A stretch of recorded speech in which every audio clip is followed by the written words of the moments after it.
Assalamualaikum warahmatullahi wabarakatuh. Alhamdulillahilladzi ja'ala al-imamata lil-imami wa ja'ala al-iqtida'a lil-ma'mumi wa hadha dalilun ala hadha ad-dina dinul jama'ah wa la dinul infirad.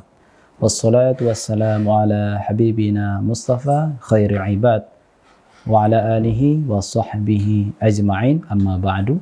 Sahabat Nurmi yang dirahmati oleh Allah Subhanahu wa Ta'ala, kembali kita ketemu dalam pembahasan adab seorang imam, adab para makmum. Adab dalam hal apa? Adab dalam berangkat ke masjid. Nah, kita jangan membayangkan berbicara adab ini adalah adab di dalam masjid saya, tidak.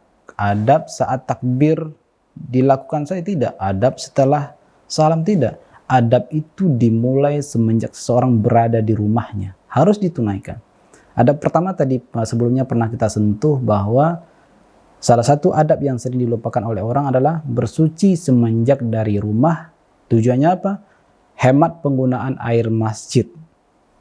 Semenjak di rumah kita sudah berwudu, itu merupakan adab seorang imam dan makmum. Jadi di rumah statusnya sudah bersuci.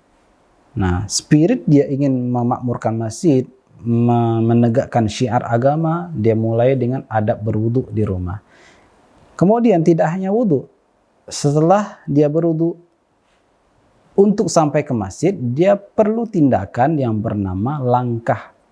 Ini kalau kita tidak menggunakan kendaraan, tidak menggunakan sepeda, mungkin kita berjalan kaki, pasti ada adabnya.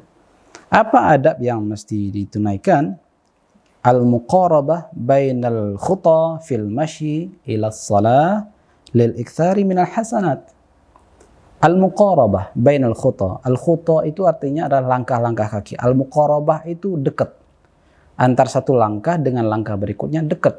Maksudnya apa? Langkah kaki itu dekat, tidak terlalu besar langkahnya. Artinya apa? Santai saja jalannya, jangan terburu-buru melangkah besar. Mungkin melangkah 1 meter, 2 meter sampai loncat, ya enggak pasti demikian, santai melangkahnya. Kalau misalnya jalan berdua dengan teman, ya mungkin sambil ngobrol yang baik, berbicara hal-hal yang baik, saling menasihati, itu lebih enak. Kalau tidak, ya kita berzikir, bersalawat, memperbanyak doa kepada Allah Subhanahu wa Ta'ala hingga sampai kita di masjid. Diriwayatkan oleh Sayyidina Abu Hurairah radhiyallahu ta'ala anhu bahwasanya Rasulullah sallallahu alaihi wasallam bersabda, jika seorang berwudu maka dia mesti memperbaiki wudunya, kemudian dia berangkat ke masjid, la yukhrijuhu illa shalah, yang membuat dia keluar berangkat ke masjid itu betul karena salat, bukan karena ketemu dengan siapa, apalagi ketemu dengan mantan, ketemu dengan calon, enggak, tapi ingin ketemu dengan salat, ingin masuk kepada mihrab ilahiyah, mihrab ketuhanan, bertemu dengan Allah Subhanahu wa Ta'ala dalam salat berjamaah. Lam yakhtu khutwatan illa rufi'a lahu biha darajah.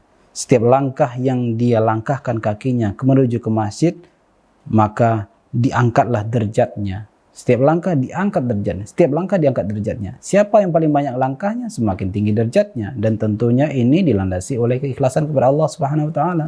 Semakin kuat keikhlasannya, semakin tinggi derajatnya. Sahabat Nurmi yang dirahmati oleh Allah Subhanahu wa Ta'ala, satu lagi ada riwayat dari Rasulullah sallallahu alaihi wasallam. Hadis ini diriwayatkan oleh Imam At-Tabrani dari sahabat Zaid bin Thabit. Beliau berkata, "Kuntu amshi ma'a Rasulillah sallallahu alaihi wasallam wa nahnu nuridu shalah." Kami berjalan bersama Rasulullah sallallahu alaihi wasallam berangkat ke masjid ingin melaksanakan salat. Fakana yuqaribul khuta. Nah, Rasulullah langkahnya saling berdekatan. Maksudnya apa? Langkah kanan dan kiri, kaki kanan dan kaki kirinya berdekatan. Dalam artian tidak melangkah besar, enggak. Langkahnya santai, simple. Maka berkatalah Rasulullah kepada sahabat sambil bertanya, atadruna lima uqaribul khuta. Tahu enggak kalian mengapa saya melangkahnya itu tidak terlalu besar? Tidak terlalu panjang. Qultu Allahu wa rasuluhu a'lam. Maka Zaid menjawab, Allah dan Rasulnya lah yang maha mengetahui. Maka Rasulullah menjawab, la yazalul abdu fi salatin madama fi talabis salah. Senantiasa seorang hamba dapat dikatakan dia dalam kondisi sholat, selama dia dalam proses ingin mengharapkan sholat, ingin melaksanakan sholat. Jadi status atau aroma-aroma sholat itu sudah melekat pada diri seseorang ketika dia mulai melangkah dari rumah. Jadi tidak hanya ketika takbir saja seorang dikatakan mendapatkan aroma sholat, semenjak dia melangkah itu sudah mendapatkan aroma wanginya sholat pada diri seorang. Berlaku bagi seorang imam dan berlaku bagi seorang makmum.